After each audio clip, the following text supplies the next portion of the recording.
The morning sun painted Lincoln Park in golden light as Olivia Miller tied her running shoes. At 28, she kept to her daily routine with the precision of the scientist she was. 5 miles every morning before work at the university research lab. Rain or shine. Today, the weather was perfect. Birds sang in the trees and squirrels chased each other across the grass. Olivia checked her watch and started her run, her brown ponytail swinging with each step. She was halfway through her route when she heard it. A strange sound, somewhere between a chirp and a whimper, coming from behind the large oak tree ahead. Olivia slowed to a walk, listening. There it was again. "Hello?" she called, stepping off the path. "Is someone there?" No answer, but the sound continued. Something was hurt, maybe a bird or squirrel. Olivia moved closer to the bushes near the oak tree and pushed aside the branches. What she saw made her stumble backward. Nestled in a small hollow under the roots was a creature she had never seen before. It was about the size of a house cat, but looked nothing like any animal Olivia knew. Its body was covered in scales that shimmered blue-green in the morning light. A long tail curled protectively around its body. 2 tiny wings, actual wings, folded against its back. And its face, with those intelligent eyes watching her, looked like a dragon? Olivia whispered to herself. That's impossible. The creature chirped again, and Olivia noticed how thin it looked. Its sides caved in slightly, and it trembled as it watched her. The scientist in her brain tried to make sense of what she was seeing. Some kind of lizard, maybe? A rare species. Escaped from a zoo? But those wings and that face. Olivia reached into her pocket and pulled out her small bag of trail mix. The creature's eyes followed her hand. "Are you hungry?" she asked softly, knowing it couldn't understand her. She took out a few nuts and held them out on her palm. The creature hesitated and slowly uncurled itself. It moved with caution, ready to retreat at any sudden movement. When it reached her hand, it sniffed the offering and quickly snatched a nut with surprising dexterity, not with its mouth, but with tiny clawed hands. "You have hands," Olivia murmured in amazement. The creature ate quickly, then looked up at her for more. She emptied a small pile of trail mix onto the ground between them. As it ate, Olivia studied it more carefully. The scales weren't like a snake's or lizard's. They seemed to shift color slightly when the light hit them differently. And those wings, though small, had a delicate structure that reminded her of bat wings, but with a metallic sheen. The dragon, she couldn't help thinking of it, that way finished eating and looked up at her. Their eyes met, and suddenly Olivia felt a strange sensation, like static electricity, but inside her mind. A tingling that lasted only a second. She gasped, and the creature jumped back, startled. "What was that?" she whispered. The dragon tilted its head, those bright eyes studying her with what seemed like curiosity. Then it chirped again, a different sound this time, almost like a question. Olivia's phone alarm beeped, making both of them jump. She checked the time. "I have to go to work," she said, standing slowly. The dragon backed away into its hiding spot. "But I'll come back tomorrow, with better food." She wasn't sure why she said it out loud. The creature couldn't understand her. Yet as she turned to leave, she felt certain it was watching her go with understanding in its eyes.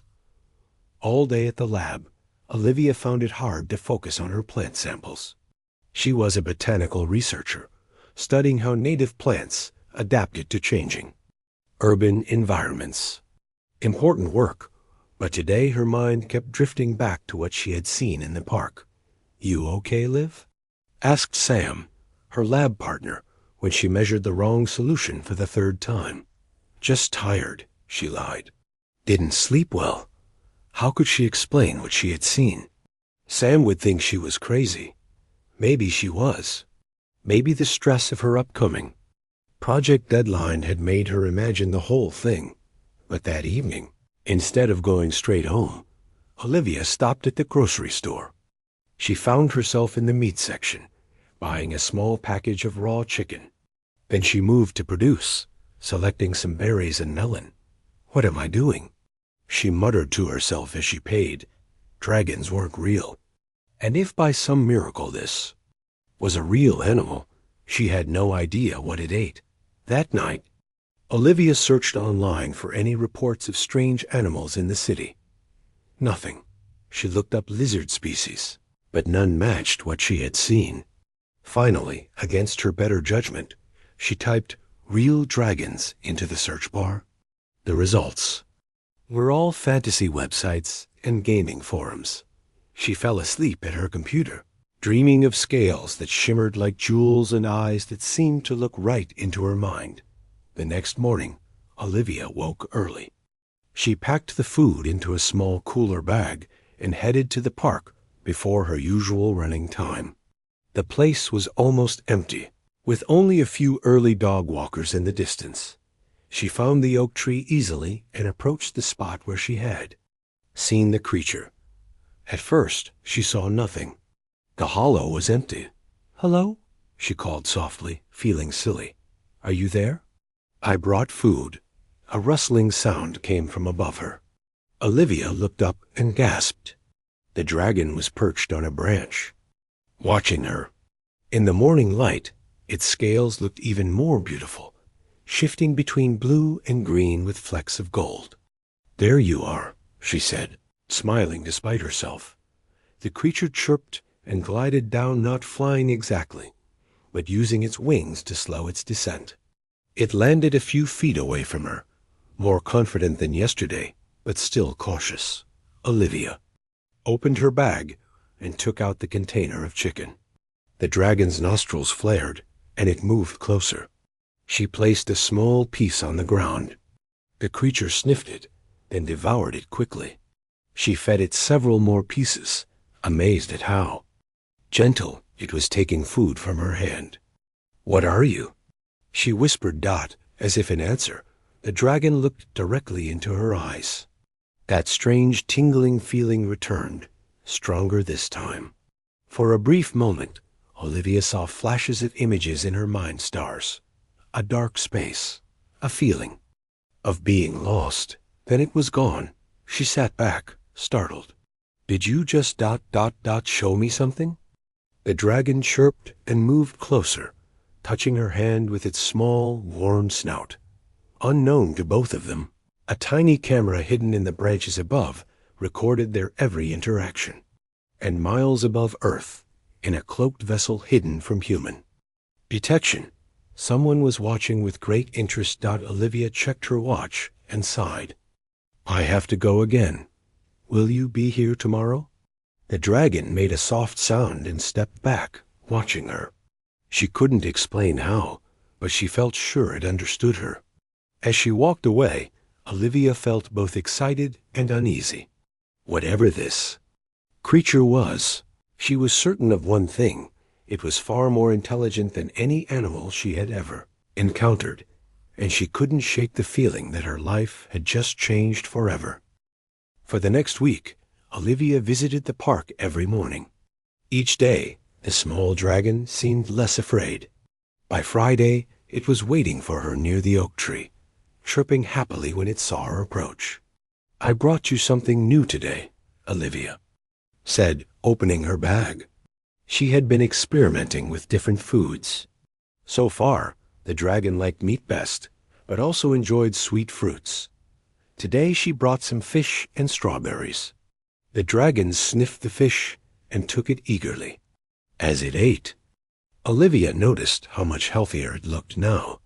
Its scales shined brighter, and it moved with more energy. The tiny wings on its back sometimes fluttered when it was excited. "I need to call you something," Olivia said as she watched it eat. "I can't just keep thinking of you as the dragon." The creature looked up at her, tilting its head. "How? About spark? Your scales remind me of electricity sometimes." The dragon made a soft trilling sound that Olivia took as approval. Spark finished eating and then did something new. It gathered small pebbles from the ground and began arranging them in a pattern. Olivia watched, amazed. "What are you doing?" When Spark finished, the pebbles formed a perfect circle with lines inside, like a simple wheel with spokes. Spark looked at Olivia, then at the pattern, as if trying to tell her something. "Are you ... trying to communicate?"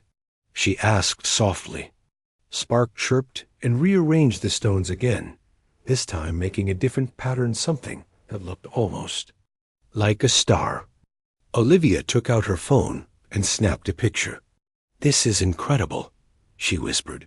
"You're intelligent. Really intelligent." As she put her phone away, Spark suddenly froze, looking past her with alert eyes. Olivia turned to see what had caught its attention. A man and woman were walking nearby on the path. They looked normal enough. The man wore jogging clothes, the woman a casual dress, but something about them made Spark nervous. "It's okay," Olivia said quietly. "They're just people." But Spark retreated quickly, disappearing into the bushes. Olivia stood, brushing dirt from her knees. The couple changed direction, now walking straight toward her. "Good morning," the woman called with a smile. "Beautiful day, isn't it?" "Yes, it is," Olivia answered, trying to sound normal. Something about these two felt off. Their clothes looked right, but they wore them stiffly, as if unused to them. And their faces, while attractive, had a strange quality, almost too perfect, with no tiny flaws that most human faces had. "I'm Kate," the woman said. "This is Leo. We're wildlife researchers." Leo nodded. "We're tracking an escaped exotic pet in this area. Small, unusual looking. Have you seen anything strange in the park recently?" Olivia's heart beat faster. They were looking for Spark, but why would they call it an exotic pet? And why did both of them have the same strange accent she couldn't quite place? "No, nothing unusual," she lied, surprised at how easily the words came. "Just the regular squirrels and birds." Kate smiled, but her eyes didn't match her expression. "If you do see anything, could you let us know?" She held out a business card. Olivia took it, noticing how cool Kate's fingers were when they touched. "Sure, of course. We'd be very grateful," Leo said. "This animal is quite valuable, and potentially dangerous if approached by someone who doesn't know what they're dealing with." "I'll keep an eye out," Olivia promised, eager for them to leave. After a few more questions about which parts of the park she visited regularly, the strange couple finally moved on. Olivia waited until they were well out of sight before kneeling down near the bushes. "Spark, are you still there?" "They're gone now." Slowly, cautiously, the small dragon emerged. It looked afraid. "You knew. Something was wrong with them, didn't you?" Olivia whispered. Spark made a low sound that reminded her of a growl. Back at home that evening, Olivia examined Kate's business card. It listed a phone number and the name of a wildlife organization she had never heard of. She searched for it online, but found nothing. Curious, she dialed the number. A recorded message played. "The number you have reached is not in service." Olivia frowned and set the phone down. Fake researchers with fake contact information. Who were they really? She turned to her laptop and opened the photo she had taken of Sparks. Stone patterns. Looking at them more carefully now, she realized they weren't random. The second pattern really did look like a star system. And the first circular pattern reminded her of something else, like a simplified version of a solar system. Was Spark trying to tell her he was from somewhere else? The idea seemed crazy, but no crazier than finding a tiny dragon in a city park. Olivia's apartment had a small balcony facing the park. That night, she stood outside, looking at the stars and thinking about everything that had happened. A movement caught her eye: unusual lights in the sky above the park. Not airplane lights or satellites. These moved in patterns, hovering then darting away at impossible speeds. "What is going on?" she whispered to the night air. A soft scratching sound made her jump. There, on the fire escape next to her balcony, was Spark. His scales glowed faintly in the darkness. "Spark, how did you find me? How did you get up here?" Olivia gasped. The dragon chirped urgently, looking behind as if afraid of being followed. Without thinking, Olivia reached out. "Come here, quick." Spark jumped from the fire escape to her balcony. Olivia quickly brought him inside and closed the curtains. Under the bright lights of her living room, she could see that Spark looked scared. He kept looking toward the windows. "Are you running? From those people? From Kate and Leo?" she asked. Spark made a noise that sounded like agreement. Then he did something that shocked her. He raised one clawed hand and pointed directly at the ceiling, then higher. "The sky?" Olivia asked. "Space? Are you saying they're from space? That you're from space?" Again, that feeling of static in her mind. This time, images flooded her thoughts, a vast darkness filled with stars, a large ship. Of some kind, other creatures that looked like bigger versions of Spark moving around inside it. Olivia sat down hard on her couch. "You're showing me your memories," she whispered. "You're not from Earth at all." Spark climbed onto the coffee table and used his claw to draw in the dust. The shape looked like the rough outline of a ship. "Is that what I saw in the sky tonight? Is someone looking for you?" Spark nodded an actual nod, a human gesture he must have learned from watching her. Olivia ran her hands through her hair, trying to process everything. "So those people, Kate and Leo, they're not human, are they?" Spark made a negative sound. "And they want to find you. Why? Are they trying to help you? Or ... She didn't finish the question, but Spark's nervous movement answered it anyway. "They want to capture you. But why?" Before Spark could respond, a bright light swept across the windows from outside. Spark dove under the couch, trembling. Olivia peeked through the curtains. The strange lights she had seen earlier were closer now, hovering near her building. As she watched, one of them shot straight up and vanished. She turned back to the frightened creature hiding in her living room. "Don't worry," she said with a confidence she didn't quite feel. "I won't let them find you." Spark peered out from under the couch, his bright eyes meeting hers. The static feeling came again, but this time Olivia felt something different with it, gratitude and something like trust. "We need help," she said, thinking fast. "I can't handle this alone." She picked up her phone and scrolled through her contacts, stopping at one name. Dr. Alan Hughes, her colleague at the university, an expert in zoology with a side interest in astronomy. If anyone would believe her crazy story, it might be him. "Let's hope I'm not making a huge mistake," she said as she pressed the call button. "You found a what?" Dr. Alan Hughes's voice crackled through Olivia's phone. "I can't explain it over the phone," Olivia said, watching Spark explore her living room. The small dragon was examining her bookshelf, pulling out a book with its claws, and turning the pages with surprising care. "Can you come over?" "Now?" A pause. "Liv, it's almost midnight." "Alan, I've never asked you for something this important before. Please." Another pause. "I'll be there in 20 minutes. Olivia hung up and turned to Spark. "Help is coming. A friend." Spark looked up from the book, then went back to studying the pages. Olivia moved closer and saw it was her old college biology textbook.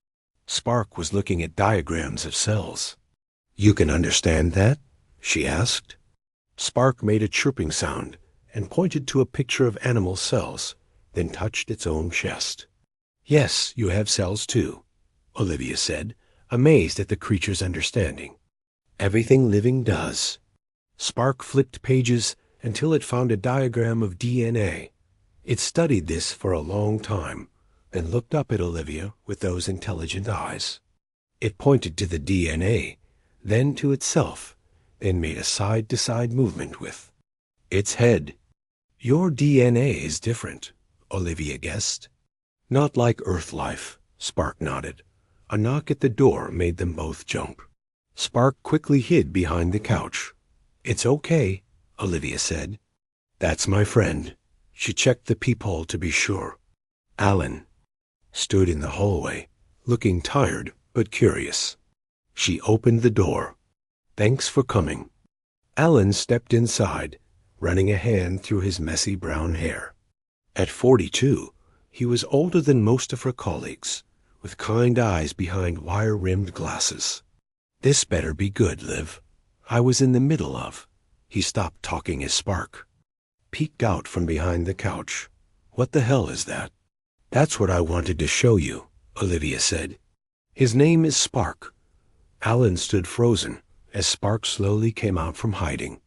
The scientist in him took over, his eyes cataloging every detail. This isn't possible, he whispered. Those wing structures, the scales. It's like nothing in the fossil record, nothing on Earth. I know, Olivia said. And there's more. She told him everything finding Spark in the park, the strange couple looking for him, the lights in the sky, and the images Spark had shared with her mind. Alan sat down heavily on her couch. If anyone else told me this story, I'd think they were crazy. But you believe me? He looked at Spark, who was now sitting on the coffee table watching them. I believe what I'm seeing. And what I'm seeing is extraordinary. He leaned toward Spark. May I? Spark tilted his head, then seemed to understand. He moved closer to Alan, allowing the scientist to examine him without touching. The structure of those wings, they're not just for show. They have a purpose, and look at how the scales catch the light. Alan shook his head in wonder. Olivia, this changes everything we know about life in the universe. That's why I called. You, she said. I need help figuring out what to do. Alan thought for a moment. First, we need to understand more. If those people, or whatever they are looking for him, we need to know why. Spark suddenly perked up and moved to Olivia's desk. He picked up a pen and pulled a piece of paper toward him. What's he doing? Alan asked. I think he wants to show us something. They watched in amazement as Spark drew on the paper. Not random scribbles, but deliberate shapes. A large oval with smaller circles inside it. It looks like a ship, Alan said, leaning closer.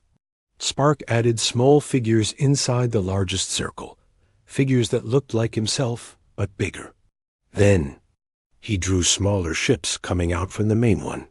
Finally, he drew a circle that clearly represented Earth, with the smaller ships around it. They're watching us, Olivia whispered. Studying us. Spark nodded and drew another shape, a small version of himself with what looked like a box on its chest. Some kind of equipment? Alan guessed. Were you sent to collect data? Spark made an affirmative sound. And Kate and Leo, they're from your world too? Here to find you? Another nod, but this time Spark added to the drawing two figures. Next to one of the smaller ships, with stern faces. They don't look friendly in your picture, Olivia noted. Spark drew again, this time a picture of the box on his chest, with what looked like a broken part. Your equipment broke, Alan said. That's why you were hiding in the park. You're stranded. Spark nodded sadly. And now they're looking for you. Olivia remembered the lights outside her window. They know you're in this area. Alan stood up and began pacing. This is bigger than us, Liv. We're talking about first contact with an alien species. We should tell someone. The university, maybe, or no, Olivia said firmly. You know what would happen. Spark would be taken away, studied, treated like a specimen instead of a thinking being.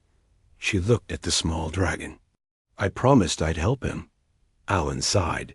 You're right, but we need a plan. Spark suddenly stiffened, looking toward the window. A second later, they heard footsteps on the fire escape. "They found us," Olivia whispered. Alan quickly turned off the lights. In the darkness, Spark's scales glowed faintly. He moved to the window and peeked out through a small gap in the curtains. "2 people on the fire escape," he whispered. "A man and woman, Kate and Leo," Olivia said. "What do we do?" Alan thought quickly. "Back door? Through the kitchen." They moved quietly, Olivia carrying Spark. They had just reached the kitchen when they heard the living room window slide. "Open. This way," Alan whispered, opening the back door to the service stairs. They hurried down the stairs, hearing movement above them. When they reached the building's back exit, Alan peered out. "Clear," he said. "My car's around the corner." They ran to Alan's old station wagon and got in. As he started the engine, Olivia looked back at her building. 2 figures stood on her balcony, looking down at them.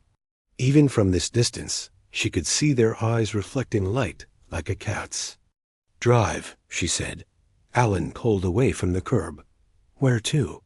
Olivia looked at Spark, who sat quietly in her lap. "Your place? They don't know about you. We'll be safe there for tonight, at least." As they drove through the dark city streets, Spark placed a clawed hand on the window, looking up at the stars. "We'll find a way to help you," Olivia promised. Somehow, Alan glanced at them, then back at the road. "You know, in all the science fiction stories, it's always the government finding aliens. But this one person finding a lost alien and helping them, maybe this is how first contact was always meant to be. One act of kindness at a time." Spark turned from the window and met Olivia's eyes. That now familiar sensation of static filled her mind, but this time accompanied by a clear feeling hope. Behind them, high above the city, lights moved in the night sky. Searching, waiting, the visitors from another world were not leaving without what they came for. And somehow, Olivia knew that whatever happened next would change not just her life, but possibly the future of 2 worlds. Alan's apartment was smaller than Olivia's, filled with books and odd scientific equipment. Star charts covered one wall, and a powerful telescope stood by the window. Spark seemed fascinated by everything, examining Alan's collection of rocks and fossils with great interest. "He can stay in the spare room," Alan said, watching as Spark explored. "It's mostly storage, but there's a small bed." Olivia nodded, too tired to argue. It was nearly 2 in the morning. "Thank you for helping us." Alan made coffee while Olivia set up a comfortable spot for Spark in the spare room. The small dragon curled up on a blanket but didn't sleep.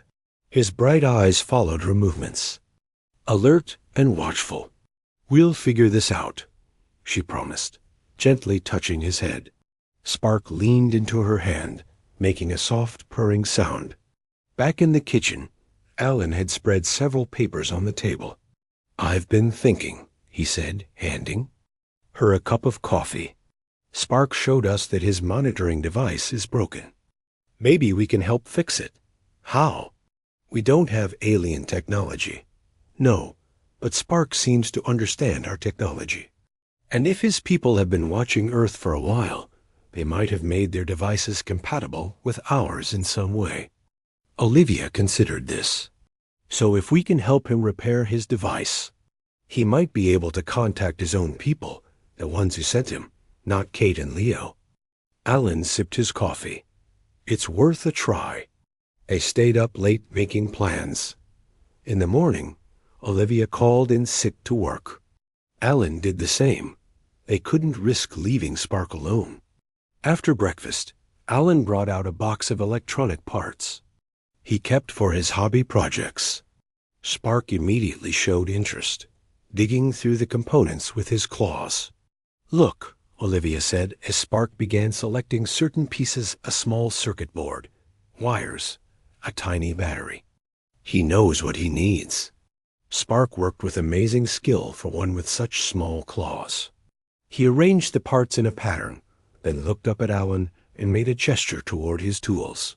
"I think he needs help putting it together," Alan said.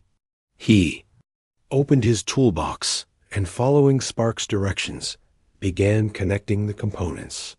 By midday, they had created a small device that looked like a crude radio transmitter. Spark inspected it carefully, then made a disappointed sound. "It's not working?" Olivia asked. Spark shook his head. He pointed to the window, then up at the sky, making a circular motion with his claw. "He needs something to boost the signal." Alan guessed, "Something stronger than what we have here." Olivia thought for a moment. "What about the radio telescope at the university? The one in the physics department?" Alan's eyes widened. "That might work. It's powerful enough to receive signals from deep space. Maybe it could send them too, with some modifications.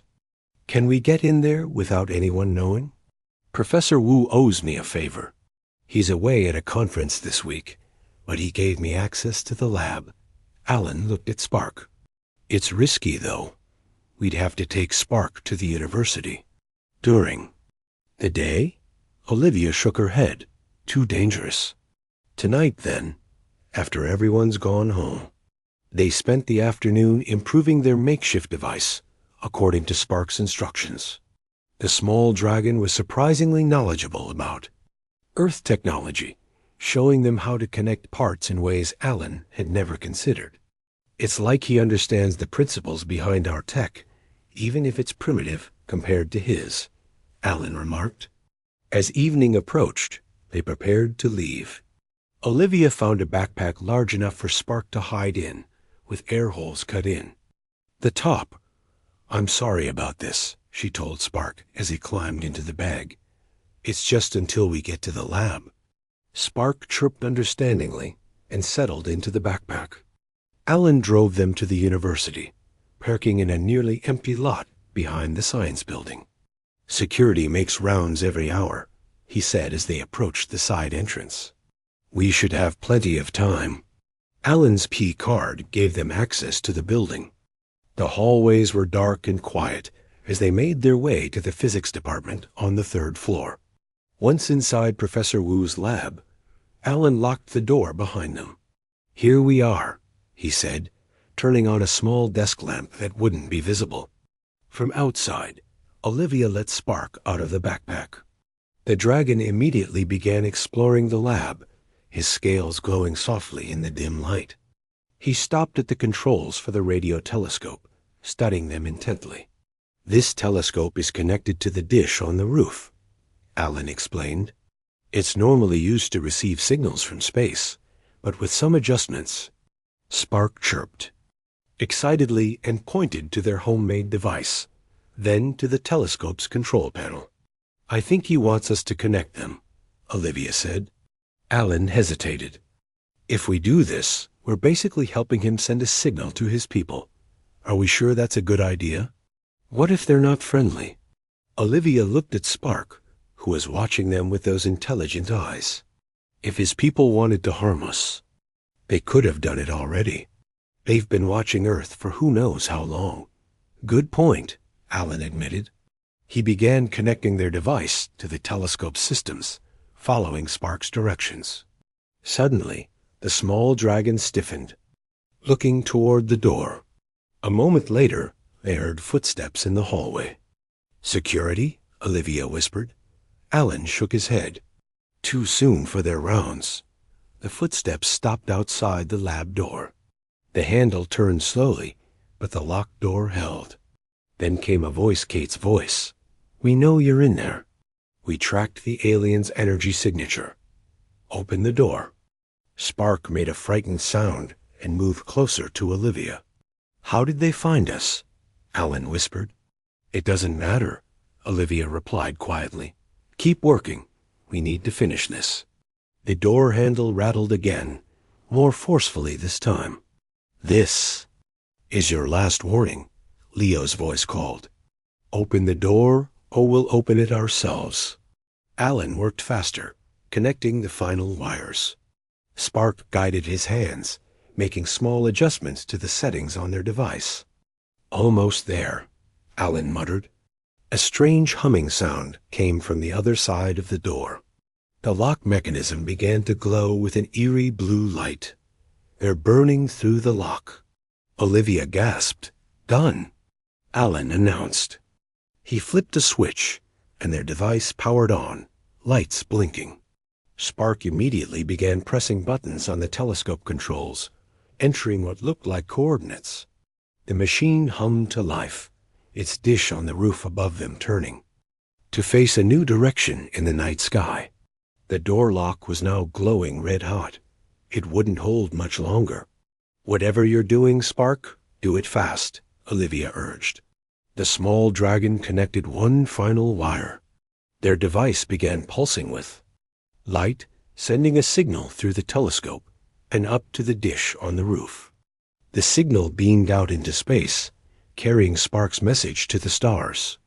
As the lock melted away and the door began to open, Spark turned to Olivia and Alan. For the first time, they heard something like a voice in their minds, not words exactly, but a clear message of gratitude and warning. The door swung open. Kate and Leo stood there, their human disguises now less convincing, their skin showing a faint pattern of scales in the dim light. "Step away from the alien," Kate said coldly.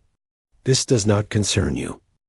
"This does not concern you," Kate repeated, taking a step into the lab. Her eyes now glowed with an unnatural yellow light.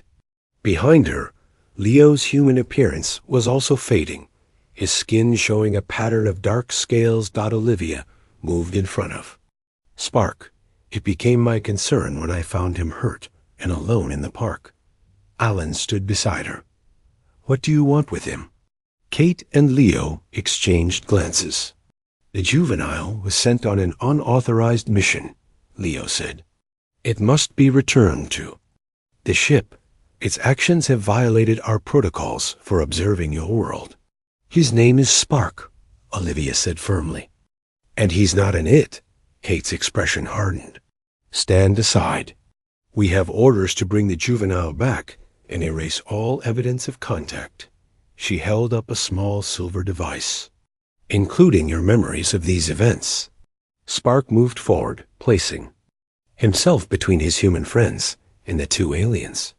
He made a series of sounds, not chirps this time, but words in a strange language. Leo responded in the same language, his tone harsh. Spark stood his ground, speaking again, this time gesturing. Toward Olivia and Alan. "What's happening?" Alan whispered. "I think he's defending us," Olivia said. The conversation in the alien language grew more heated. Suddenly, all the equipment in the lab began to flicker. The radio telescope's control panel lit up with incoming signals.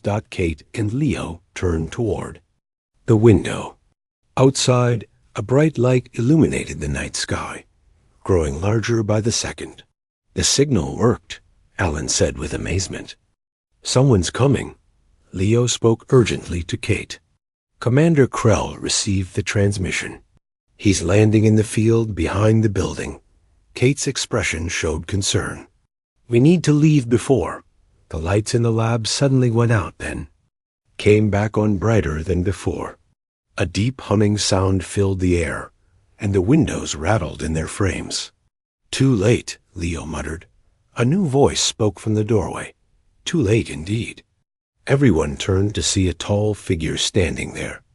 Like Kate and Leo, he appeared mostly human, but with an otherworldly quality. His skin had a subtle blue-green sheen, and his eyes were like Spark's, only larger and wiser. Spark immediately approached the newcomer and bowed his head respectfully. "Commander Krell," Kate said, also bowing slightly.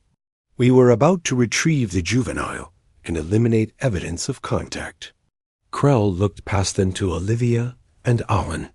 "These humans helped the young one send a distress signal. They protected him when he was vulnerable." His voice was deep and melodic, with the same accent as Kate and Leo, but more pronounced. "They interfered with our mission, Leo argued. Did they? Krell moved into the room, examining the makeshift device connected to the radio telescope. What I see is remarkable ingenuity. They combined their primitive technology with our communication principles to create a working transmitter. He turned to Spark.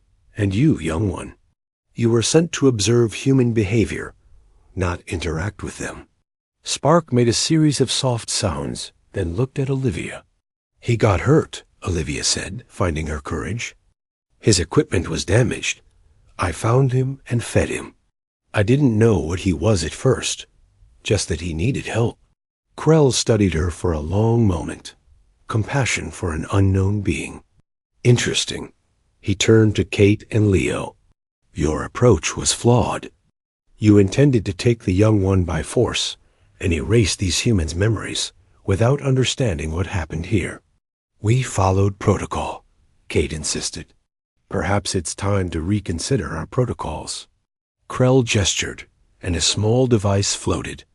From his hand to Spark, the young dragon took it and placed it against his chest. Immediately, his scales brightened, and he stood taller. What did you give him? Alan asked. Energy and data, Krell explained. He was running low on both. Spark suddenly turned to Olivia and Alan. This time they heard his voice clearly in their minds. Thank you for saving me. For believing in me, Olivia gasped. You can speak. Not as you do, Spark's mental voice explained. But now that I am reconnected to our ship systems, I can translate my thoughts directly. Krell watched this exchange with interest. Our council has debated for centuries whether humans are ready for contact. Some believe your species is too violent, too unpredictable. He gestured to Kate and Leo. They represent that view. And what do you believe? Alan asked. I was undecided. Until now. Krell approached Olivia and Alan. You two found an alien creature one that could have been dangerous, and your first instinct was to help, not to capture or harm. Even when threatened, you protected him. Spark moved to Olivia's side, his warm body leaning against her leg. They are my friends, his mental voice said. Krell nodded. So I see, and that is valuable data indeed. He turned to Kate and Leo. Return to the ship. I will handle this situation. They looked ready to argue, but then bowed slightly and left. The lab docked when they were gone. Krell's formal demeanor softened. My apologies for their behavior. Our mission here is complicated. We have been studying Earth for a very long time, trying to determine if your world is ready to join the wider community of intelligent species. There are others? Alan asked, his scientific curiosity overcoming his fear. Many others, Krell confirmed. But first contact is always a delicate matter. It must be handled carefully. So what happens now? Olivia asked, her hand resting protectively on Spark's head. Krell considered for a moment.